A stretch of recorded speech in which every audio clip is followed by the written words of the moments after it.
Hello everybody and welcome back to Odin's Movie Blog. I am the critic who is a cynic. Hope you're doing well. Today we're talking about Star Wars once again. So here's the news coming out today, just a couple hours ago. It says, Boba Fett standalone Star Wars film now 100% dead. And this is really not something that I feel like most people are going to be like, meh.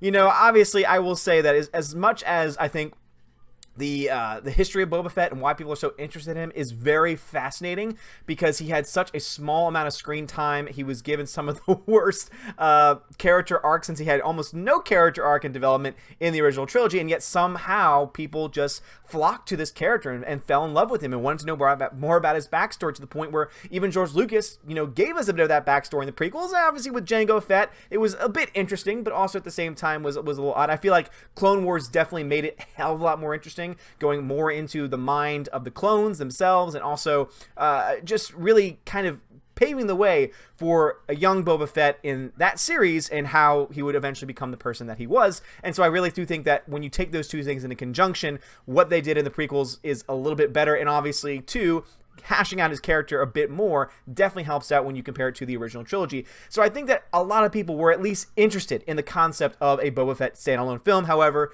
now it says 100% dead. Is this really going to affect a lot of things? Not really, because this is something that we already knew, that the production on this and other standalone films had been put on hold, and a lot of times, you know, you saw the media just trying to spin it as, oh no, it's not because the Star Wars universe isn't doing well, and oh no, it's not because of the Phantom Menace, oh no, it's not because it's the Russians, it's the Russian bots, guys, like we swear it's the Russians. Did we mention the Russians? Like, that's pretty much all that they're able to say now. All they're able to do is blame the Russians or blame somebody else, instead of actually looking at the problem dead on in the face. And the problem that exists is that they don't care about the fans, and they're not really listening to the fans either.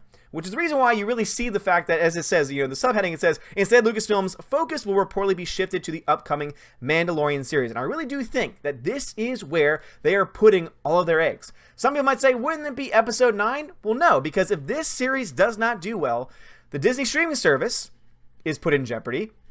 Episode 9 is put in jeopardy, and also the future of Star Wars is put in jeopardy as well, because this series is the next thing to come out. Before any other movie comes out, the Mandalorian series is going to be coming out. And if this series does not do well, is not received well, which again, it's really up in the air. I personally trust Jon Favreau. I know that not everyone has a positive view of him, but I personally love his work. I think he's done a lot of great things. A lot of people forget he's the one that got things kick-started with Iron Man. He is the one that got the Marvel Cinematic Universe started with that incredible film. The fact that that's the first film that came out, and the film and technology has developed so much since then, and yet it still holds up in like the top tier, like top 5, top 6 films of the entire MCU, is saying something. And Jon Favreau has a lot to do with that. And so I understand why they would put so much trust and faith and pressure on the Mandalorian series, because obviously it's going to tell us a lot about not only what might happen with episode 9 as far as the box office is concerned, but also with the current state of Star Wars. Because at this point, all we have is The Last Jedi and all the backlash that came from that,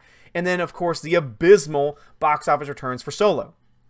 That's all that we have right now. And even Bob Iger, when even the head of Disney is coming out trying to say, oh, we did too much too fast. Oh, yeah, we're definitely not in the best position. When you have the head of Disney saying that Disney is not in a good, or rather that specifically Star Wars within Disney is not in a very good place, that tells you a lot. Even though his reasoning is totally off, even though he says, oh, Star Wars fatigue, we did too much too fast. And even though all of us who live in the real world and can read numbers and understand, no, it has nothing to do with that, because look at Marvel. You know, you're the same person who's at the head of both Marvel and Star Wars right now, and Marvel's been doing 10 films, has been doing 2 films every year for a long time now.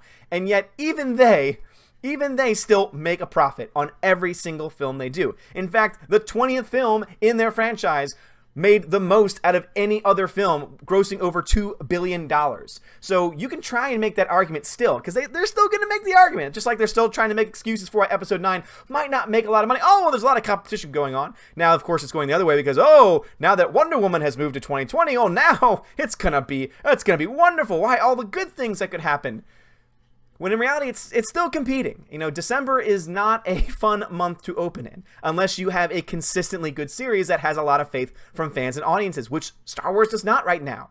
I'm sorry, but the fact that Solo, and again, you can try and give as many reasons as you want, And I'll still be able to say, but the box office numbers just don't back that up. If it was just because it wasn't the best film, if it was just because of bad marketing, if it was just because of, it came out in May, it would not have lost $200 million at the box office. Oh, if it's because the budget got ballooned. Okay, well, let's imagine that the budget didn't get ballooned. Let's imagine that reshoots didn't happen. It still would have lost money. Maybe not $200 million worth, but it still would have lost money. That's how much money that film lost. That's how little that film made. Less than $400 million at the box office. That is awful. That is abysmal. They had to take it out of the Chinese theaters extremely early because it was not selling anything. So no, it makes absolute sense why they would be putting all their focus on the Mandalorian series, but also at the same time, it is sad. Because I think that they could have done, if they had put the right person in charge, because that's really where they're really having issues right now. And that's the reason why I think Mandalorian is probably the best set out of all the others, because Jon Favreau does have a pretty good track record. So I really do trust him with that. But again, it makes sense why they would put all of their focus there, all of the eggs in that one basket, because that is what, if it's good, if it's really good, which again, it does have the potential. It has the potential to be really good, it has the potential to be really bad, and it has the potential to be meh. And it's those two options that could really spell bad times for episode 9. Because if it's just meh or even bad, you are going to be in a very, very bad position. Because at that point, if you can't sell the Mandalorian series, if you can't sell fans and the audiences, not just even like Star Wars fans, but just general audiences on the concept, it's going to be very hard for you to do that for episode 9 because of the effect that episode 8 had on the fan base. For anyone to try and act like the fan base is fine, to try and act like, Star Wars is fine, it's going to be fine, episode 9 is going to come out, it's going to make $1 billion, it's going to be great. You haven't been paying attention. What Solo showed is that you can't just throw Star Wars on a movie and expect it to make money at this point. You need to actually give the fans something. You need to actually give audiences something that they want to see. And you see that that's what they're trying to do. That's the reason why they're throwing, Lando Calrissian. It's the reason why there's, Luke Skywalker's coming back. They're throwing all of these things. They will throw everything in the kitchen sink at episode 9 to try and bring as many people back. But the problem is that they've pissed off so many people, not just because of episode 8, not just because of all this just nonsense of the Force is female, but also with the way that people attached to Lucasfilm have been reacting. The fact that you still have Rian Johnson yapping his mouth almost every single day, attacking people, calling them white supremacist, Nazi, sexist. And when you label an entire group that way, when it's a very small portion of crazy people who might actually fit that category, when you keep doing that and you keep saying, oh yeah, anyone that's critical of the film, the reason why you don't like it is because, you don't like Finn, you don't like Rey, and it's because of their race and gender. It's like, no, it's because they're poorly developed characters, or at the very least, it's because in episode 8, in your movie, Rian Johnson, their characters went to die because you're a terrible writer. And even you have admitted this. When people say, oh, you don't know, it's hard to say, it's purely subjective, it's like, well, no, it's actually not. When you have plot holes, when you have plot issues, that is a very objective thing to look at. But when you have even the man himself admitting that he's not good at writing, that's all that you really need to hear at that point. Even though we can easily go in further, easily point out a lot of narrative flaws. High Stress Ramming still can't get over it. It's still there. He's still admitting it himself. So, once again, I'm sad that Boba Fett is 100% dead, according to this article, but at the end of the day, I understand at least why they are doing that, and let's actually see what this is coming from, their source on this. It says, Lucasfilm President Kathleen Kennedy, yes, she is still president. I know there's still some people out there saying, oh, it's all a sham, oh, the 3-year extension, it's all a sham, she's just a puppet president, she's not actually making any decisions. I'm sorry. That to me at this point is just nonsense. It really just doesn't make any sense, especially since these people cannot actually produce for the public anything to go off of. And some people say, oh, well, you're just so unprotected. It's like, no, I'm not. I mean, I've been very critical of Rian Johnson, Kathleen Kennedy, every person that's been involved with Lucasfilm, at least at this point. And unfortunately, the sad fact remains is that she is president for another 3 years. And unless she does something despicable, personally, that's not going to change. It's sad. I think it's awful because she is a terrible person to be the head of Lucasfilm. Again, she might be okay as a producer, but she's not a good head of Lucasfilm.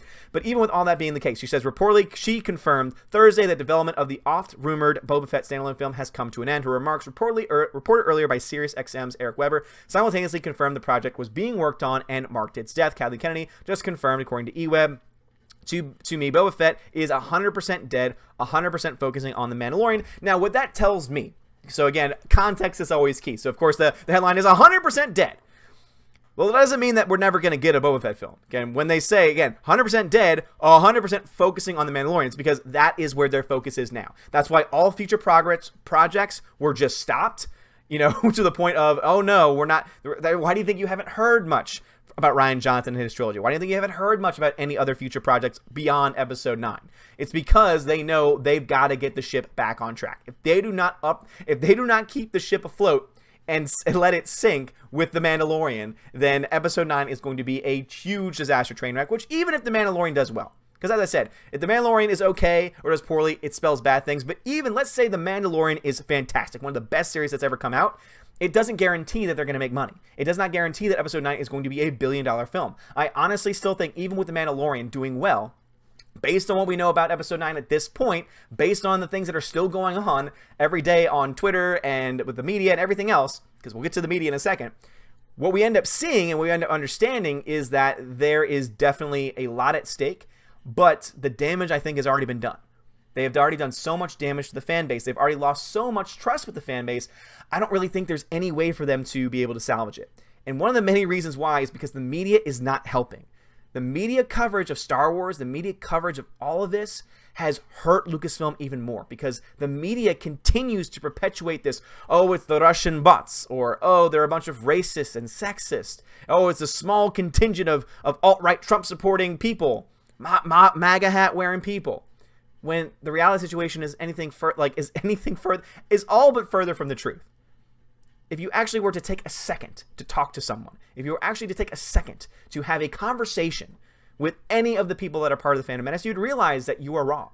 But they don't want to have a conversation. Again, it's all about living in that bubble, living in that headspace, not wanting to leave the safe space of their own minds, because if they do, they might just have a different opinion. They might just realize, oh, this isn't the right position. And we can look no other. If you want further examples of this, just need to look over to Screen Rant. Look at this. Look at this article title. Star Wars adds first female Sith Lord to the new canon.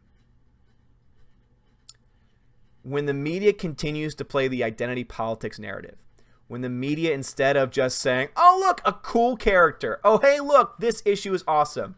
When the media continues to say, female, person of color, female, every 5 seconds about not only this, but other franchises as well, when you continue to cause division, and people say, oh, is that divisive? You know, oh, you just don't like women, you know, being strong. Oh, that's what you don't like. You don't like strong females. Oh, I see right through you. It's like, no, we have no problem. Most people have the vast majority of humanity has no problem with strong female characters, strong characters that are persons of color. Most people don't care. As I said, most people just want to go see a good movie with a good character arc. But when the media continues to perpetuate this identity politics narrative and continues to be obsessed and says, this is what defines a person, the person's gender and race, those are the defining characteristics of that person, you continue to isolate everyone, and it will continue to cause problems. But guys, what are your thoughts on this? Again, obviously this is the first female. I love the all caps female Sith Lord to the new canon. Oh, it's amazing. But really with this, you know, do you care that Boba Fett got canceled, is 100% dead? Do you think that The Mandalorian is going to be good? Do you think that it's a good idea for them to do that? I think it's good. At least if there's one thing that they're doing right, it's they got to make sure they get this right. And if they are seriously putting 100% of their focus, because that's one thing that CNET leaves out very conveniently, if they're putting 100% of their focus on this series, it better be good, because this is one of the last chances that they have before Episode 9 comes out to try and bring back anyone to the Star Wars universe. But guys, thank you so much for watching. If you like this video, hit that thumbs up, hit that subscribe. It helps me out a lot. You are all amazing, beautiful people. Thank you so much for watching. Have a great day, and as always, God bless.